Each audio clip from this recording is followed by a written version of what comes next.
Hindi pa rin kilala ang bangkay ng lalaki isinilid sa kahon at iniwan sa labas ng isang elementary school sa Las Piñas. Saksi, si Emil Sumangil.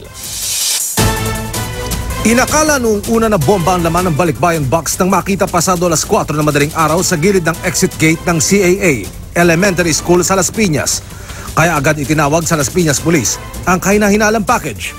Nang buksan ang kahon, tumambad ang bangkay ng isang lalaki na may mga marka ng sugat. Wala raw ebidensya ayon sa pulisya na magsasabing dito itinumba ang biktima. Malamang sa ibang lugar daw pinatay at itinapon lang sa barangay CAA. Ayon sa Las Piñas Police, nakagapos ang lalaking nasa edad 50 anyos pataas, 5'4" ang taas, kayumanggi ang balat, nakaitim na t-shirt at naka-basketball shorts. Yung area yan, sir, ng CAA Elementary School, marami hubang salvage victim na didiscover dyan lately? Wala naman po. Ngayon lang po nangyari yan sa aming panunungkulan. Sinisiyasat kung may kaugnayan sa krimen ng 3 sako ng cellphone casing na natagpuan sa tabi ng biktima.